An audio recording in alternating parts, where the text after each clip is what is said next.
in the pursuit of truth and common sense in an unbelievable world. You're listening to the Right Mind Podcast with your host, Todd Schowalter. Hello, everybody. I'm Todd Schowalter, and welcome to Right Mind. Today, my guest is Pete Turner. He is the host of his own show called The Break It Down Show. It's available on all the major platforms. How you doing, Pete? Hey, man, I'm good. Thanks for having me on. It's always an honor to be on someone else's show because I know what it takes to do what you do. Well, you know, we're just starting out here. So by the end of the show, you may have changed your mind, but hey, I'm kidding. No, I'm joking. We are already disappointed. There you go. So tell me, I you have a really interesting show. You've interviewed a variety of guests. I saw you have Jay Moore, the actor. You've got some musicians. You're all across the board with things. Is it basically just, get their different perspectives on things, or are there certain themes that you like to address? There's themes within what I do, and folks always say like you have to niche, but my niche is what I like, and sure. And what's that? What would you say that is? Well, everything. I've got the arts on, rock and roll music. My musicians have sold 1.7 billion records. Wow. Who are some of the musicians you've had? Because I saw a few of them. Oh my gosh, we've had so many. Chris Thomas King is probably the most notable blues musician in the world. He's been on the show. We've had two of the three members of the Police on the show. Andy Summers and Stuart Copeland have been on. Dexter from The Offspring, on and on and on. Sly Stone, maybe the most influential musician of the last 50 years. So yeah, right. Really incredible people. Hall of Famers. Allie Willis is a songwriter Hall of Fame inductee. She wrote September for Earth, Wind and Fire and Boogie Wonderland. Some classics. Yeah. Well, now you're out in California. Was it Santa Barbara? Are you in LA? What area are you in? I'm in Orange County, so right by Disney and Newport Beach. Okay, gotcha. So the reason I ask, how do you have access to these people? What's your background? How did you go about getting these guests? It's a good question, and it's a question I get asked a lot because I have had an enormous pile of successful shows and guests. I used to be a spy. And a lot of what I do is the same work. Where spy, an actual spy, for the CIA or something like that, or Army. Yeah. So I would deploy and I would go into town and find things out, which ultimately is a lot of what we do as podcast producers and hosts and right. Sure. But you meet people and so you get to know PR agents and you get to know actors and musicians, and then you just continue to work those connections until, a lot of times I would say half of my guests, I don't have to do anything. They just come in the door, and then the other half are people that I specifically want to follow up with. And then there's only a few new ones that I really actively chase. There's always someone I'm chasing, but that's how strong the show is now, is that the show is stronger than me at booking people. So how do I get them? I built a show that is comfortable for high end performers to come on. And I respect everybody's time, and I'm gracious. And it's the spy game. It's just put forward into the podcast format. Well, let's go back on that a little bit. I find that a little intriguing. So how did you get in? You say you were in the Army, but you were a spy in the Army. What was that all about? Tell me about it. Well, what I did, and I'm uncommon in my access to do these things, right? So I joined the Army. I was a counterintelligence agent, and I would go into town. And when we deployed, Bosnia was the first place I went to, but Iraq, Afghanistan, all of these places. And it wasn't always in the Army. Sometimes I was with the Army or working for the Army. So a couple different eras, but always, Army focused. And I would just go into town either on patrols or on my own, and I would just get to know people in town. And in town, it can be a vast area, right, across like an entire state in Iraq or Afghanistan. And my job is just to sort of sort out what's going on, and whether it's threat related or just in general, like how we were doing at, winning the war across a lot of different areas. And so that was my job. It's like, hey, sir, the commander, this is what I see happening. And then they adjust their focus based upon the information that I got them.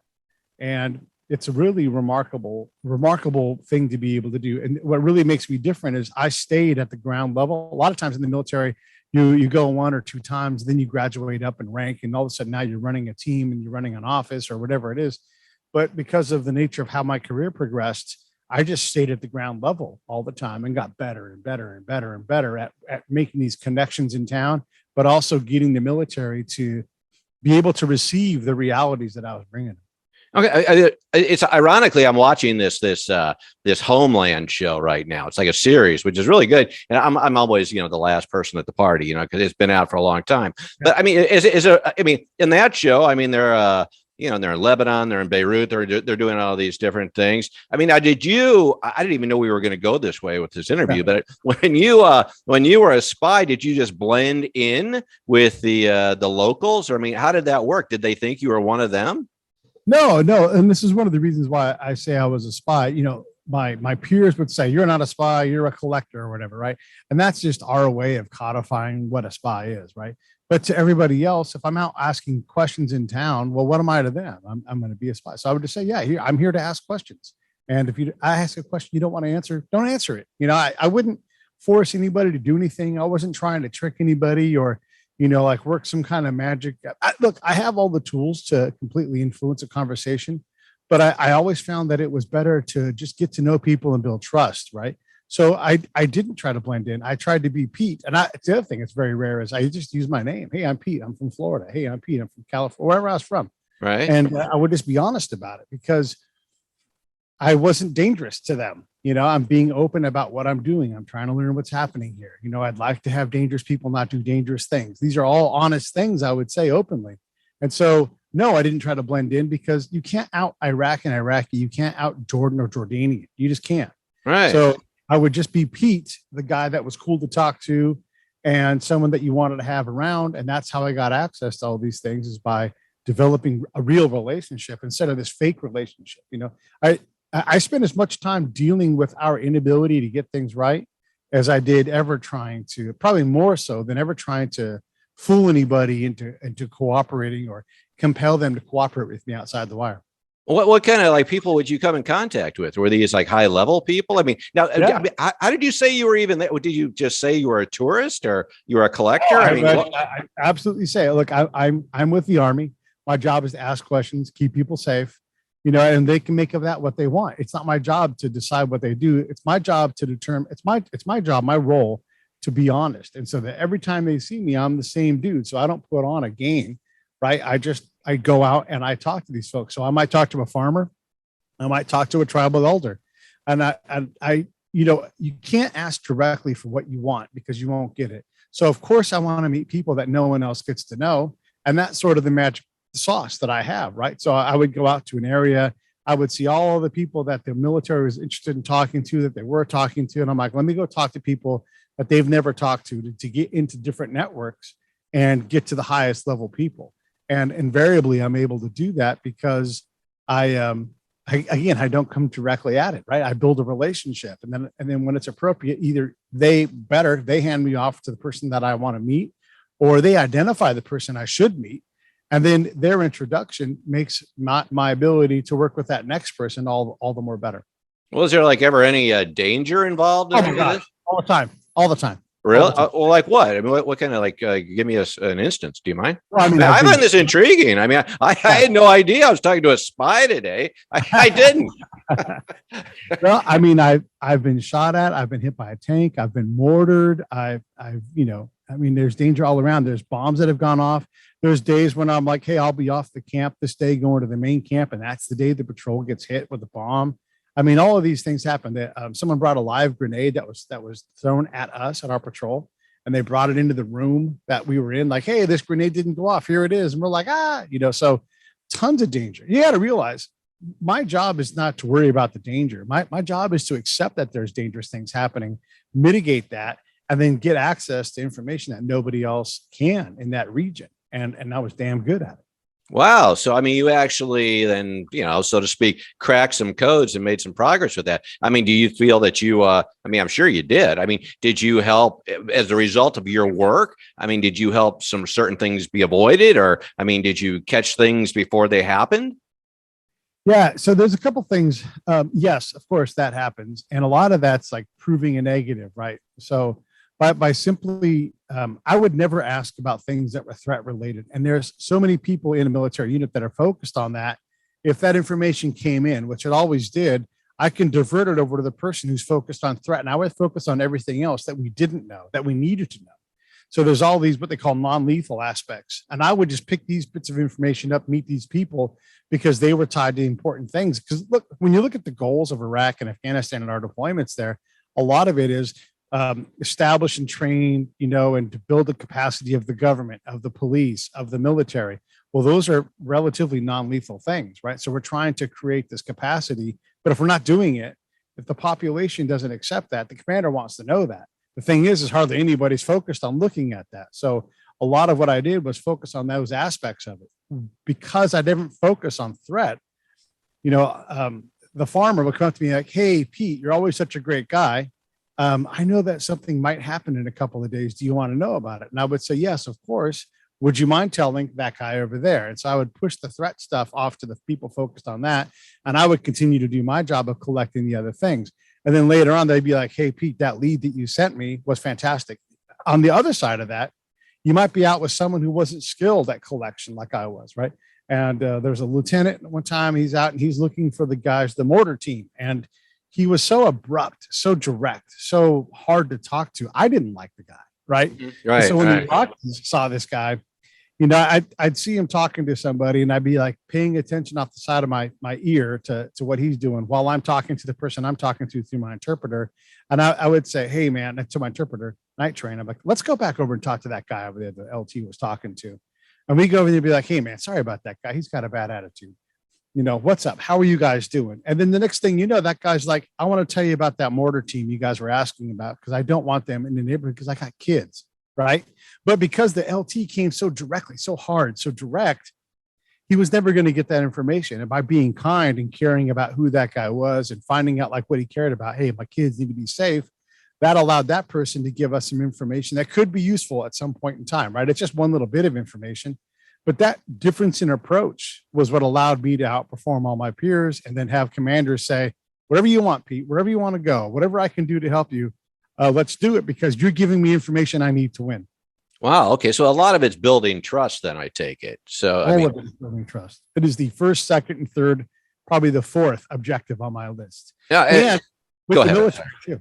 With the I was going to say, military, do these guys know that you were a spy, though? That's one thing I don't quite understand. Did they know what your actual job was, or did they just think you were just some guy that wanted information about, I don't know, for whatever reason?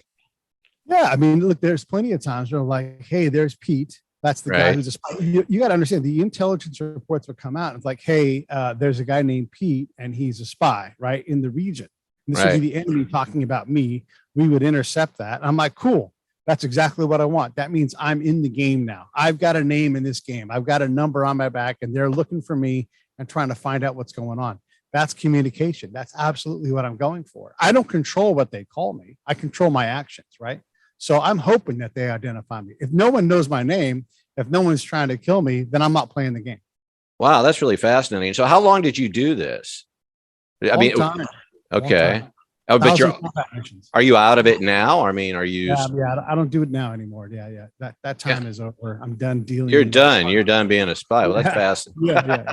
That's fascinating stuff. Well, how does a former spy become a host of a podcast? How'd that all transition? I wanted to tell stories. I knew how to ask questions because I had mastered that. I'm like, I know I can do this if I just meet the right kind of people and learn the equipment and everything. There's no reason why I can't take what I did and continue to expand on what I already know about Afghanistan and Iraq, because that stuff's fascinating, but also meet all these new people. And so that's exactly what my partner John and I did when we started the Break It Down show. Was we just wanted to go find incredible people and have conversations that everybody would want to lean in on. And it's just grown exponentially from there. Anybody that you've been going after that you haven't quite landed yet that you hope to? Well, hopefully in the next couple of weeks here, Bruce Dickinson from Iron Maiden is going to be on the show. Mm-hmm. He says he's going to do it. It appears he's going to do it, but until he does it, you just don't know. So that's probably the next closest one where I'm like, boy, I'll be glad when I'm not, I'm not worried about it, but I'll be glad when I don't have to think about, when is it going to happen? How is it going to happen? That'll be a load off of me. But there's always the next one and the next one and the next one. Yeah, sure. There's always new guests, you know this. Yeah, sure. Well, how long have you been doing your show? It'll be 10 years here pretty quick. 10 years. Wow. Congratulations. Yeah, I've only been doing mine a year, so that's quite an achievement for you. Fantastic. Yeah, 1,300 episodes, if you can believe 13. Well, you know what? And I apologize. I'm going to go look at those in more depth because I was scanning some of the stuff that you did. That's amazing. So, well, you got into the game 10 years ago. I mean, that was the early stages of podcasting. I mean, how have things changed in your opinion to where they are now? Well, when we first started, we were trying to figure out how to teach people what a podcast was and how to listen to it. Mm-hmm. Right? Like people just didn't know that. And that sounds crazy. And I'm like, well, let's do a podcast and how to listen to a podcast. And my partner, John's like, but if they don't listen to podcasts, how are they going? I'm like, well, I don't know. It's got to do something. But people literally didn't know what podcast was, didn't listen to them.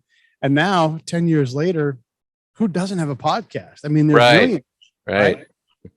Yeah, I used to equate it like when the Macs came out. As soon as the Macs came out, everybody was a graphic designer all of a sudden. And now with the podcasting, it seems anybody can get a microphone. But as you well know, longevity and lasting for the long haul, that isn't easy. And I think it kind of weeds some of the people out. What are some of the things that you learned along the way that you could pass on to some people that are starting out? Yeah, I mean, you've got to want to do it and know why you're doing it. And it's got to fulfill more than one part of your life. So, okay, great. You're having great conversations, but nobody else cares about that, right? Like you've got to get better and earn the time from somebody and realize you're competing with some of the most famous people in the world, right? And they've already earned that by being famous for 20, 30. Who doesn't have a podcast who's famous? I mean, Dax Shepard, it's a podcast. I don't even know that it's all that good. But he's Dax Shepard. He's already earned that thing. So you've got to be willing to just slog it out. And it has to be so rewarding for you that you don't mind slogging. And then the next thing is it has to make sense. Like, should you just do something else with your time? And it's a hard question because anybody can start a podcast. When people come, and one of the things I do is I help people with their podcast professionally. I'm a producer, right? So when someone comes to me and says, hey, I want to do a podcast, I don't care what your idea is. That's like the simplest thing ever. Of course you had an idea. You took a crap on the toilet and came up with a brilliant idea. Great. Can you sit down and have money and time and spend it to build this thing and be prepared to have nobody care? Have 20 people show up and you're stoked about it, right? Are you ready for that? Right. Because that's what, and look, you're a year in, you've done it. You've gotten way past the vast majority of the shows, right? It's not easy. And there's days when you're like, why am I doing this? Days when you're like, I think I need to quit. But you keep going. And that's what you're looking for, is that ability to keep going. And one of the things I've found, and like I said, I've only been around for a year, is that things, keep evolving, So, I mean, where I began and what I thought I was going to do with the show initially, as over time, you kind of see it evolve into some, you'll have bits and pieces of things that work and things that don't work. So you really don't know from the onset. I don't think anybody really does exactly what your show is going to be until probably 6 months or, maybe about 20 or 30 shows in, when you kind of start to get a rhythm. I mean, with 1,300 shows, I mean, is your show now the same for the most part as it was 10 years ago? I doubt it. No, come on. I always say too, you can't worry about the first episode. Oh no, God, no, please. No. I took mine off. Yeah. It was so bad, Pete. It was so bad. Here's the thing, and there's no way around this, Todd, is this is an actual profession, right? Right. One of the things I offer is like, look, starting a podcast, oh, you're adorable. You got a microphone, you got a phone, and boom, you made a podcast. You went to Anchor or whatever it is, right? But how do you host a podcast? How do you ask questions? Mm-hmm. Everybody thinks they know how to do it, but when you hear a bad show, not only we can all recognize like, no, that show's not very good. But when you understand, like, well, here is why it's not good, right? Here, you're not doing these things professionally. When someone says to me, I can't stand to hear my own voice, well, then you haven't earned the right to have a good show, because why would anybody else want to hear your voice if you don't? Like, you've got to work past that. You haven't done enough work. You've got to listen to yourself. If you've got 50 episodes, you better have listened to all 50 episodes, probably more than once, so you can understand what you're doing and the cadence of how you talk. And is your voice in your chest or is it up in your mouth? And whatever it is, and all these things. Sure. Yeah, I know there are a lot of different things that go into it. One of the things that I've really enjoyed, and as you've just proven, is I'll have guests on where we're going to discuss a topic, and then out of nowhere, boom. I mean, we were off talking about something. I had no idea we were even going to we were going to go down that road. And I'm as surprised as the listeners or anybody else. I mean, any big surprises you've run into that you started out, maybe it's a musician you found out was, had a cooking show or so. It's this weird stuff that you didn't realize. Yeah. And well, we don't just have musicians on the show, but I'm going to use a musician as an example because these things do happen. There's a couple of times where you start having these conversations. And look, one of the things as a spy that I do, and John, when we do a show together, we've got this rhythm and this cadence where we're trying to get the guest further and further and further away from what they normally talk about. Right. We don't want you to come to the Break It Down show and hear the standard thing. Sure, there's going to be some bio stuff and some procedural things we've got to cover. We got to plug their project, that kind of thing. But I want to get you to a spot where you're like, this person who I've heard every interview they've ever done, I want them to say, I've never heard this interview of this guy before. I've never heard that. I love when they say, great question. I love when they say, oh, I'm going to tell you a story I never tell anybody. Right. That's what I'm looking for, right? Right. And so we have musicians that will come on, and one of them has a guy named Charleston Quinn, and he's a bass player, and he plays funk and soul and a bunch of music like that. Works here in LA. He's a real monster on the bass. And he started talking about philosophy and how, like, when he plays the bass, he disappears. He's not in the room anymore. He's off in Italy, and he's looking for colors, and he's playing those colors through the keyboards or through the bass, whatever he's playing. And so he's literally not with you in that room. He's off in a different place, bringing you this music. And, he had to learn the ability to harness this and to put it into something, but he's literally transformed, right? I wasn't expecting that. We had another guy who sang lead for Tower of Power, the band, and his name is Michael. And he was talking about just the whole thing of joining a very, very well-known band as a young kid, and the parents are like, is this a good idea? I don't know. That band seems like they're pretty hard. And he's like, does anybody here do drugs? Like, no, we don't do any drugs. Like we do all the drugs, actually, and dealing with the reality of realizing your dream, but seeing what is behind the curtain of the dream. And then you're just like, we're not talking about music now. We're talking about life. And so, yeah, those things happen all the time where someone just gives you so much knowledge, so much insight. We had Angela Moore, the lead singer from Fishbone, on the show. And he talked about how the music industry is a blender and everybody's on the edge of the blender and everybody has to jump in. Some people don't come out. Everybody gets nicked up, though, right? And you think about that. When you and your best friends, one of you guys is probably going to die, because that's how bands work.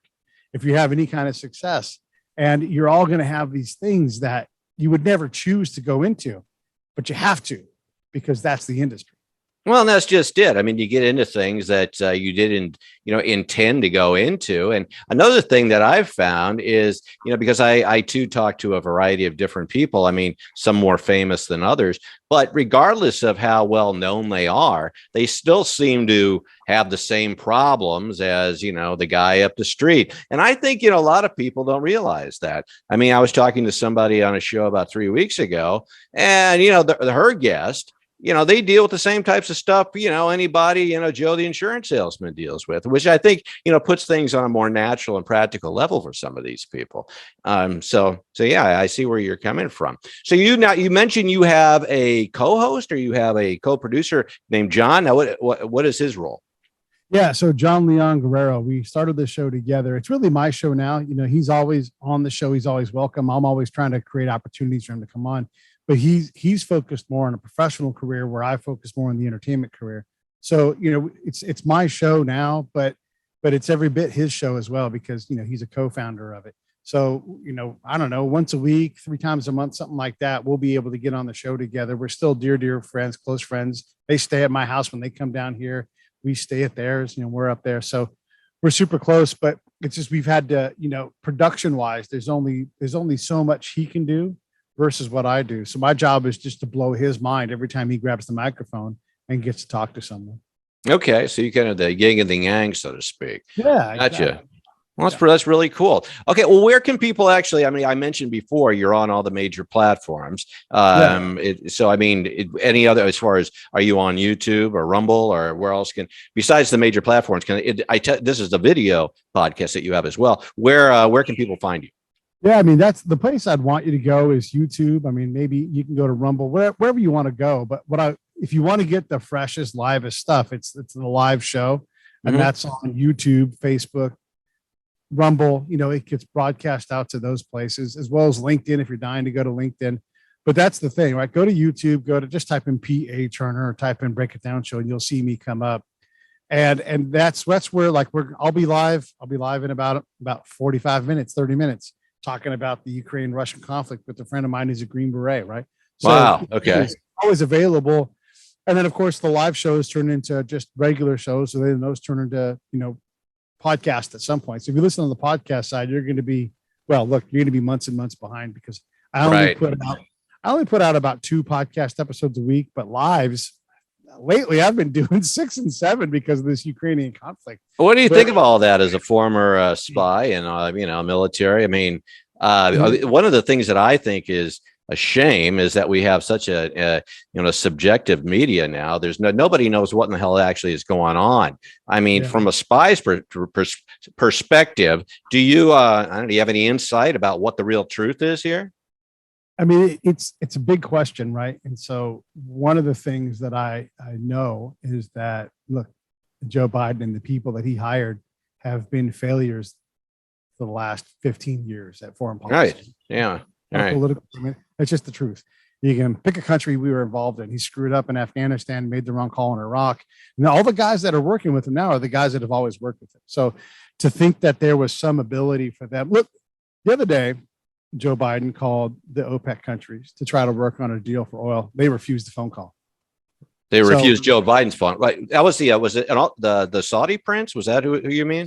And I believe it was the Emirates or UAE refused the call. Right. So this is the guy that we've picked, and he wasn't capable before. He's certainly not capable now. So, but this isn't our fight though. This is the Russian-Ukrainian fight. So on that aspect of it, well, it was something that's come in Europe. It traditionally has always been in a fight. We've only had this last 100 years of relative calm. And we often lose sight of the fact that there was a horrible genocide-filled war as Yugoslavia broke up. And those are still contested things there. So we think that, there hasn't been a war in Europe since World War II, but that's absolutely correct. Serbians, Bosnians, all these people were all at war with each other and ethnically cleansing one another. And so it happens. Greece has just narrowly avoided war in its own troubles to try to deal with its financial things. So Europe is a complicated place. And when you look at someone like Russia, they've got a massive country, but not that many people. They've got less than half the people that we have. You think about that. I mean, just geographically, they're big. Right. Geographically, they're enormous. So you've got these things you've got to worry about. And now they're pushing into Ukraine for whatever reason it is. As a spy, when I look at that, I think, what a mess. I don't know that we could have avoided it, maybe. But the thing is that Russia isn't that great of an army. We knew that coming in. And now that we're seeing them, like they're really struggling to get this done because war is hard. War is way harder. And I think all countries around are looking and going, man, the U.S. has lost its last 2 wars. Russia is not doing as well as they thought they were going to do. Should we even be bothering being offensive? It's war is an exceptionally hard thing, and it does not care about you, your well-being, your beliefs. It does not care about that. Right. It did. No, there's no right. There's no. It's either black or white. There's no gray. And one of the things I don't understand. Because I agree with you. I'm not a Joe Biden fan. I'll just be open about that. The narrative right now, you've got everybody saying we got to support the Ukraine, we got to do this, and I'm not trying to be a downer here, but just from the false narratives that we've seen lately from the media, that immediately makes me question how legitimate all this sympathy for the Ukraine is. I mean, I'm not saying that we shouldn't be because it's a terrible situation, but do we know the whole story? I don't know if we do. Yeah, I mean, it's not as simple as we want it to be. And keep in mind, a year ago, we weren't sure if Ukraine was a place filled of corrupt oligarchs as well, right? Right. So we have questions about things. Ukraine is not this beautiful, perfect place. It is an extraordinarily challenging place. Lives in a complex part of the world. And so when we're taking these sides, we're canceling, like the lady who sings the opera in New York, who happens to be Russian. where we cancel her job, we're now penalizing regular people. Don't forget, sanctions hurt the people more than anything else. Yeah. Right. So Putin's not going to go broke from this. He's going to do whatever he's going to do. Maybe he comes out of power. Maybe he gets overthrown. There's a lot of possibilities when you start something like this. But what about the Russian people? And how are we going to help? This is going to be an expensive problem no matter what, Tom, right? This is a multi-trillion-dollar problem because you've got to find ways to rebuild two economies that are going to be devastated. And then how many thousands of young men have been killed? I mean, Russia is losing people left and right. And maybe in a country of 140 million people, it's a small number, but it's not just that number. It's not just 50,000 people or however many people they end up losing in this. It's the families connected to those people. It's the people that survive. It's the lives that are irreparably harmed. It's the people that have to leave their home country and never get to come back and are immigrants for the next 20 years. It's so many different problems. So it's human suffering and human misery. That's the main thing. And hopefully this deflates the balloon a little bit in terms of threat and aggression, because look, it's horrible in Ukraine. But by the way, it's also horrible in Burma. I mean, Myanmar is a mess. We don't care about it. Well, even and not to that extent, if you want to look at the end of the big picture, but I mean, things don't look very good in our own country right now. I mean, just the way, we're out. I hate to use the phrase charity starts at home. Charity starts at home. But I mean, because you have to be humanitarian and help those in need. But Joe Biden hasn't been, a major benefit to this country in the last 2 years. I mean, I think there's a lot of fixing we've got to do here before we can help other people fix theirs. I don't know. And we could have a whole nother show on that. And you in California, I'm not sure what you're paying for gas, probably like $80 a gallon right now. I won't even ask, but it's insane. So we could talk about that. It is insane. I just want to say this too. Like, I don't care who the president is. It's an impossible job. And we pick from the bottom of the barrel. We should be at a point, this is America, we'd be like, oh yeah, either one of these people can do a great job. I can't decide between which great options. We keep picking the lesser of two evils, and that means you're picking evil every single time. And that's a great point. That is a great point. Yeah. Fantastic. Yep. The lesser of two evils. And you would think with a role or a job of that magnitude, the cream would rise to the top. I think there's just too much infighting and corruption. And I don't know if that'll ever happen, because anybody who is really super intelligent, at the top of their game, why would they want to go into that shark pit? I mean, I don't know why you would at this point. It's really unfortunate. It's a horrible job. Yeah. It's terrible. Well, Pete, I tell you what, you've been a surprise and a joy to talk to today. All kinds of things I didn't know we would talk about. So I really want to thank you for being on the show. And we will put up on the screen and in the descriptions where people can find your show. And again, I want to thank you very much for being on. Yeah. Hey, it was my pleasure. And thank you so much, Todd. I really appreciate it. You did a great job. All right. Well, thank you. And I want to thank you, too, for watching or listening to me today. Again, I'm Todd Schowalter, and you've been listening to or watching Right Mind. And remember, if you don't have a right mind, you don't have a mind at all. Till next time. Bye-bye. This has been the Right Mind Podcast with Todd Schowalter.